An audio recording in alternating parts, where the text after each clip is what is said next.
I mean, this is even hard for me to believe, but after more than 5 years of YouTube, this is my very first phone gimbal review. And therefore the disclaimer, I've never used one before, which makes it a little bit harder for me to actually evaluate it. And that's why it took me so long to actually finally get to make this review. And I have no comparison to any other gimbal. But being the nitpicker, I will definitely give you enough of detailed information and we will see what it does, how good it does it, and if it's worth it. And actually already talking about the price, this has to be mentioned, Indiegogo campaign. So the price should be at around $140. It could be a little bit different once it's officially released, and also depending on which bundle you get, because the one I got is coming along with 2 microphones. One is attachable to your phone, simply like that. You can also then set the direction, and it is even shock absorbing, which is pretty nice.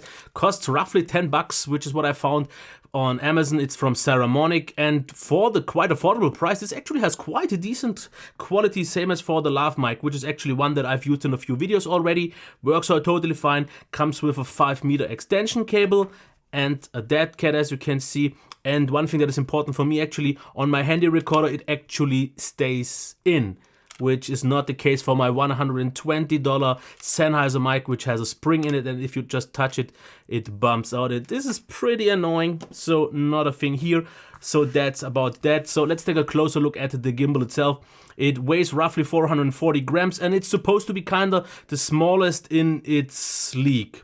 I can't really confirm that or deny that since I just lack of any comparison, as I said, but let's take a physical tour of it and actually open it up. So what you have here is a button, you push it, then you open it up, then you have one kind of lock here and one here. And to turn it on, you have to kind of hold the button, and then you will see once the phone would be inside, it would calibrate, which it obviously doesn't right now since there is no phone inside yet, but we will do that in just a second.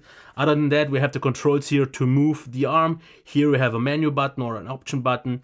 Here you can change for your settings. Then you have a memory button, a zoom functionality, then headphone jack, on and off, obviously on the bottom, 2 more buttons. And these are in the software pretty much all configurable, which is pretty nice to see. And what we have here is USB Type-C and one here.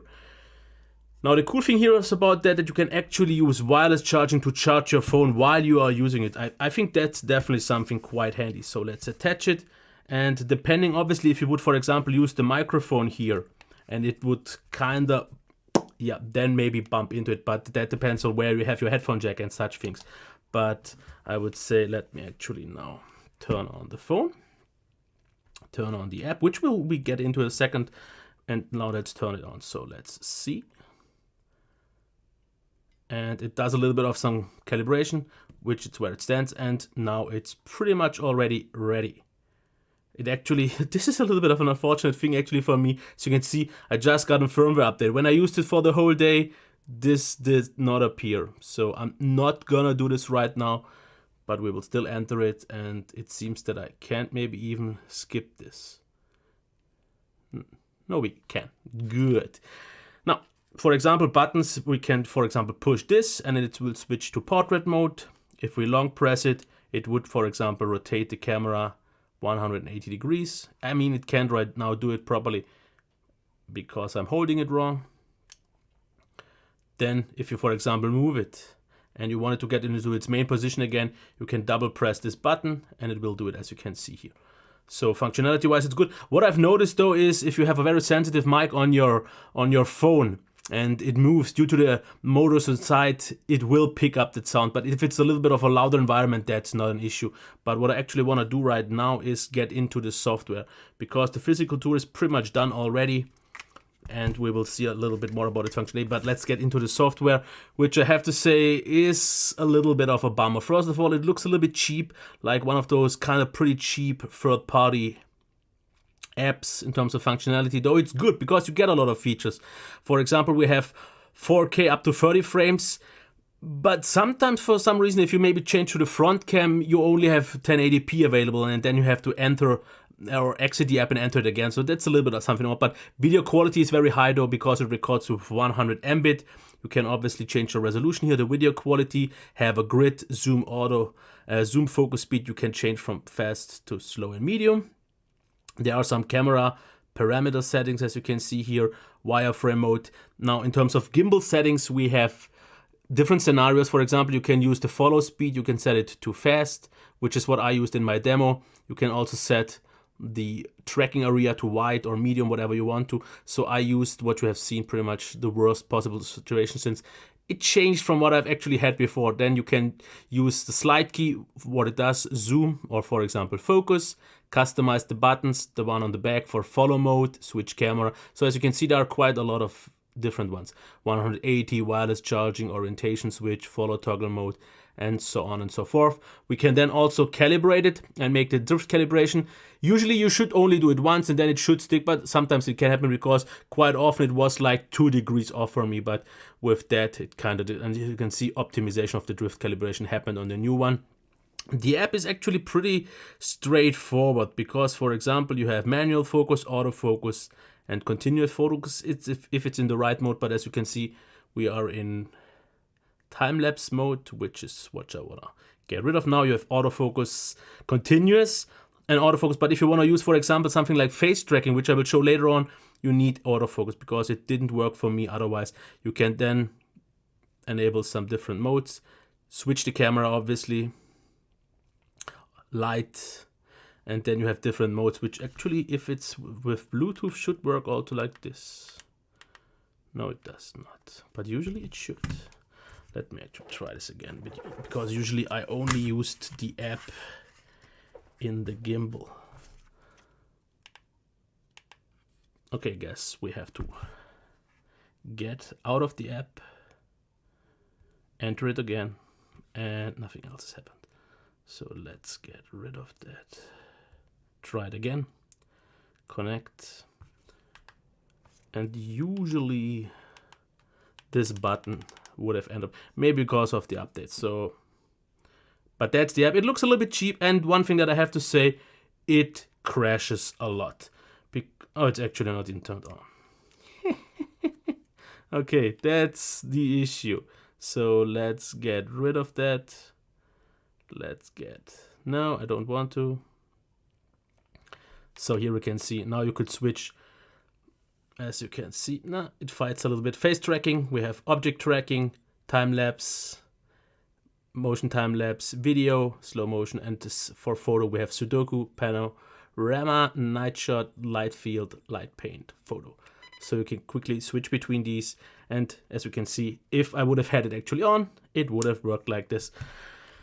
The app though crashes very often if you use it, for example, for face tracking and so on, and just let it do its face tracking. It works out fine, but what I've noticed is when I use the cursor, when I use the buttons to switch modes and kind of use the direction and so on, it crashed so many times. So if you just want a reliable video, maybe though with just a normal software, with the normal quality that you usually have from here, use your camera's app, because you can still move the camera around.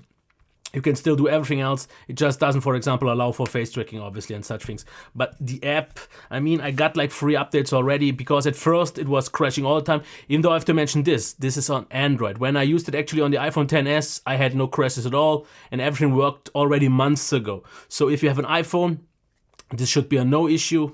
And if you have an Android device, it might also depend, because, like, for example, 2 updates ago, I had certain phones where it worked already, and on this phone not at all. So with updates, maybe compatibility gets better, but those are some things to consider. But let's actually check what the actual quality can do. And therefore, as a comparison, we need, for example, normal video with the phone. This is with the OnePlus 5T. I used 1080p 60, so we have no EIS to show off pretty much the worst case scenario without any stabilization. And later on, we will do the comparison with the gimbal. So as you can see, this is obviously quite shaky. Don't really mind the quality, that's just depending obviously on your phone. But as you can see, yeah, I mean, obviously we could use EIS, but I don't really like EIS so often because it looks very unnatural. But as you can see here, this yeah, is shaky. And if you don't want that, you need a gimbal, obviously. So let's do the same and check the video now with the gimbal. And like I said, I haven't really used those all that often, so I'm sometimes a little bit, yeah, not quite knowing what I'm doing. And if there is some kind of frame drop sometimes, I mean, it's low weather and it's the camera app, so that is something that we can't really blame the Atom for. But as you can see, stabilization is way nicer. I mean, sometimes it does odd movements because I didn't really know how to use it properly, but we will do some more testing when I'm in the woods. But this is pretty much the same test that I do for every phone, and you can see it definitely looks a lot smoother, and it still looks quite natural. But let's actually get already to that. So this is me walking in the forest with the with the phone without the Atom. So just holding it. I actually had it in two hands, trying to make it a little bit more stable, but it's a rough forest pathway and therefore quite bumpy. So you will see definitely every shake in the camera. I mean, this is quite obvious. I will leave this for a few seconds just so you can actually see the difference. And yeah, this is not really usable, I would say. But let's actually get already now to the Atom itself. And obviously we'll see some up and down, just because, I mean, it wasn't a straight path, it was actually going upwards, but the stabilization definitely is obvious. I mean, more than obvious. Things look a lot smoother. Like I said, in this scenario, usually the microphone doesn't pick it up because there is so much wind noise and other things. And in the best case scenario, you will just use anyways the external microphone if you want the best possible quality, because here outside a phone, yeah, wouldn't really deliver all that great of a sound. But you can see it looks nicely and stabilized. Especially later on, I will also run a little bit, which I didn't do without with the cam, without the gimbal, because I forgot it. I actually thought I would, but front-facing test, we will see that running test, but you will see this in a second because it actually maintains very, very stable. So just a few more seconds, and yeah, this is what I could call running. Obviously, it doesn't look all that fast once it happens. But yeah, okay, so this is me now starting to run, and as you can see, it still looks stable. I mean, I was shaking quite a lot because it was upwards, it was a rough pathway, but this looks still stable. If you would do this on a normal street, the shaking would be more so natural. And yep, now let's do the same with the front cam. And obviously this depends on your cam, and there is some stabilization going on the front cam already. This is because what you're seeing on EIS. But my issue with these phone cameras is that the front facing cam usually has a way too big of a crop, and I pretty much, even with my arm completely stretched out, just get my face on. So if you use the gimbal, or if you would use a phone, definitely use a selfie stick for something like that. And now we are going to run, and you will see what happens now. Oh yes, this is terrible. I mean, I don't know how often you would actually run with something like that, but now let's do the same with the Atom, and things already look a lot better, as you can see. I mean, obviously there's movement for me, that's, yeah, something that's there. We can't avoid that. But once the running starts, you will actually see how stable the gimbal is when comparing of how much I was going up and down during running. I actually did not expect not to see any of that movement, but we will get to that in a second. So let's wait and see. This is actually not using face tracking yet. I will show the face tracking later on. So it should start any second. And this is actually all recorded with the normal camera, because, like I said, the Snoopa cam is quite unstable. But now let's run, and as you can see, the cam itself doesn't move. It's only me going up and down. So this is pretty nice. I gotta give it to that. I don't really know how others compare in that regard, but still. Now this is face tracking. This is now obviously the Snoopa cam that uses a 100 Mbit bitrate, which is pretty nice, and definitely the front-facing camera does, yeah, benefit from that, because this is using the front-facing cam. I will also do the same test with the main cam later on in the studio, because yeah, you could also with this way, if you use face tracking and the main cam actually outside use vlogging, and you wouldn't have to bother if you are in the screen or not, because it usually keeps quite good of a track, especially since you have seen I used the slow movement and I also used the narrow field. So if you would bump that too fast and if you would bump that too wide, chances for you to be always on the screen would be even bigger. But as you can see, this works really good, and it pretty much never loses my face. But what you should do at first is before you start the video, because unfortunately face tracking also only works when the video is actually recording, so you have to be in the center of the check mark where you can see that it tracks you. Okay, so now let's get to the movement of the main camera, and I will show what the stick does if you use it with the stick. This is 100 Mbit in 4K 30, so that's why it looks a little bit choppy, but that has nothing to do with the actual gimbal. But as you can see, the movement usually is smooth. If not, then it's maybe the app that maybe due to the high bitrate doesn't get it, because you can see some, yeah, oddness going on. So it's not all that great, because let's actually get to 1080p 60, which in that purpose, even though obviously the video quality is way worse in this case, but the movement would be way smoother. So let's do this. I press the button twice to get into the center, and then you can see very nice smooth movement. Absolutely. This is pretty nice. Now I'm also gonna show you how much down there it goes and up just as well. So now all the way down, which is like 45 degrees or something like that, and all the way up. And what I should do now is press the button twice, and yes, and then it kind of recenters. Nice. So let's do the same on the front facing cam. Yeah, it's pretty much the same, but this is also 1080p 30, which with 30 frames, yeah, as you can see, the kind of ghosting effect is a little bit jarring. And now the face tracking with the main camera. I mean, obviously there's some flickering, but that's due to my cam. But as you can see, face tracking actually works pretty nice, because as you can see, quite quick movement. And that was with the pretty much worst possible tracking in terms of speed and following. What I'm also gonna do in a second is actually turn around and go out of the screen, and then it will obviously lose me, but it will focus. So if you would just return now, it would find you, because I'm not even in the screen anymore. So once you're out of the screen, as you can see here, you have to kind of get into the center again, and then it tracks you again. So this is what you should do. But usually with normal movement, you could actually use this as your cameraman. I actually like this quite a lot. So as you can see, face tracking works. There's also object tracking that didn't work for me. Yeah, I was in a good mood. So let's stop this and get back to it. What I quickly wanted to get through, like a little bit of a kind of summary through my notes. Now in terms of design and build quality, it has a good size in my opinion. The weight is not too much. It has, what I actually didn't even show, it has a tripod mount, so you can use it with a tripod extended. What I, for example, used is something like this. You just screw it on, and then you could extend it a little bit further, which is pretty nice. You have pretty much enough buttons to set any good functionality to it. It has wireless charging, which is nice. A 2000 milliamp hour battery, so the charging time is supposed to be 3 hours, and the battery runtime should be 24 hours. That's something that I did not really test in depth. And it weighs 440 grams, what says on the side, and it should be able to use phones up to 300 grams, which I guess will be more of a size issue already. Now in terms of software, like I said, the software looks a little bit on the amateur side. It's not really all that convenient to use, but I mean, basic functionality definitely works. But don't really, while recording, use too many buttons, then it just crashes, which is not a thing on the iOS app, at least it wasn't in my testing.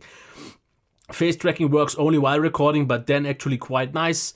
You have pretty much all modis, as you have seen, with face tracking and panorama and so on. So we get a lot of settings. Now pros, we get a lot of features, Qi charging, usage, app settings, a lot of that.